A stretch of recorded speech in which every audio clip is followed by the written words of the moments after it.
വളരെ കാലത്തെ പരിചയവും കൂടെ പ്രവർത്തിക്കുവാനും എല്ലാം കഴിഞ്ഞൊരു വ്യക്തിയാണ് ഞാൻ.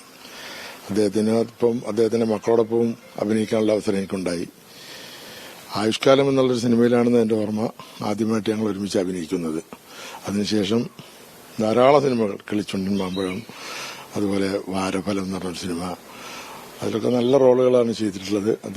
അദ്ദേഹത്തിന്റെ മുകേഷും അദ്ദേഹം കൂടി ബ്രദേഴ്സായിട്ടുള്ള ഒരു സിനിമയായിരുന്നു അത്, വാരഫലം. അതിനുശേഷം കിളിച്ചുണ്ടൻ മാമ്പഴം, പിന്നെ അതുപോലെ തന്നെ ഒരുപാട് സിനിമകൾ പെട്ടെന്ന് എനിക്ക് ഓർമ്മയിൽ വരുന്നില്ല.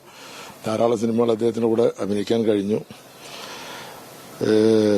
സുഹൃത്ബന്ധം എന്ന് പറഞ്ഞു കഴിഞ്ഞാൽ വയനാട്ടിൽ അദ്ദേഹം സിനിമയിൽ നമ്മളൊക്കെ ഫേമസ് ആയി വരുന്നതിന് മുമ്പ് തന്നെ അദ്ദേഹം ഇവിടെ വരുമ്പോൾ വയനാട്ടിൽ ചന്ദ്രൻ എന്ന് പറഞ്ഞ ഒരു അദ്ദേഹത്തിന്റെ സുഹൃത്തുണ്ടായിരുന്നു. അദ്ദേഹത്തിനെ കാണാനടക്കെ വരാറുണ്ടായിരുന്നു. കുടുംബസമേതം വരുമ്പോൾ അദ്ദേഹം എന്റെ വീട്ടിലേക്കും വരാറുണ്ട്. അങ്ങനെ കുടുംബപരമായിട്ടും നമ്മൾ അടുത്ത ബന്ധമുള്ള ഒരു വ്യക്തിയാണ് ശ്രീനേട്ടൻ. ശ്രീനേട്ടന്റെ വിയോഗം മനസ്സിന് താങ്ങാൻ പറ്റാത്ത തന്നെയാണ്. അദ്ദേഹം അസുഖമായി കുറച്ച് വർഷങ്ങളായി അദ്ദേഹത്തിന് സുഖമില്ലാതെയായിട്ട്. എന്നിരുന്നാലും അദ്ദേഹം അതിൽ നിന്നൊക്കെ മാറിക്കൊണ്ട് അമ്മയുടെ പ്രോഗ്രാമിന് എല്ലാത്തിനും വരാറുണ്ട്. ആ സമയത്ത് കാണുമ്പോഴും ഒരുപാട് തമാശകൾ പറയും.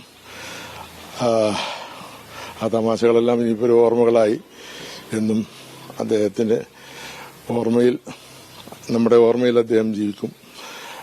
അദ്ദേഹത്തിന് എല്ലാവിധ ആദരാഞ്ജലികളും അർപ്പിക്കുന്നു.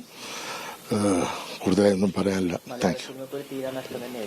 മലയാള സിനിമ എന്നല്ല, കേരള ജനതയ്ക്ക് അതുപോലെ തന്നെ സിനിമാ ലോകത്തിനും എല്ലാം തന്നെ വലിയ നഷ്ടമാണ്. അദ്ദേഹത്തിന്റെ സംവിധാനവും അതുപോലെ അഭിനയവും രചനയും ഒക്കെ തന്നെ മികവുറ്റതായിരുന്നു. അദ്ദേഹത്തിന്റെ കഥാപാത്രങ്ങൾ അദ്ദേഹം വളർത്തിയെടുത്തത് വേറൊരു തലത്തിലാണ്. അന്നത്തെ കാലത്തുള്ള ഒരു നായകന്മാരിൽ നിന്നും വ്യത്യസ്തമായി കൊണ്ടുള്ള അദ്ദേഹത്തിന്റെ രചനയിൽ തന്നെ അദ്ദേഹം വേറിട്ടുകൊണ്ടുള്ള ഒരു നായക പദവിയിലേക്കാണ് അദ്ദേഹം വന്നത്. അദ്ദേഹത്തിന്റെ കൂടെ അഭിനയിക്കാൻ കഴിഞ്ഞ ഭാഗ്യമായി കണക്കാക്കുന്നു. അദ്ദേഹത്തിന് എല്ലാവിധ ആദരാഞ്ജലികളും അർപ്പിക്കുന്നു. അതെ, അദ്ദേഹത്തിന്റെ അഭിപ്രായങ്ങൾ തുറന്നു പറയുന്ന ഒരു വ്യക്തിയാണ് അദ്ദേഹം. അദ്ദേഹത്തിന്റെ കാഴ്ചപ്പാടും അതെല്ലാം തുറന്ന് വളരെ മാന്യമായിട്ട് തന്നെ സംസാരിക്കുന്ന ഒരു വ്യക്തി കൂടിയാണ്. പിന്നെ അതുപോലെ സുഹൃത്ബന്ധം എപ്പോഴും കാത്തു സൂക്ഷിക്കുന്ന ഒരു വ്യക്തി കൂടിയാണ്. ഏതായാലും നമുക്ക് നഷ്ടം തന്നെയാണ്.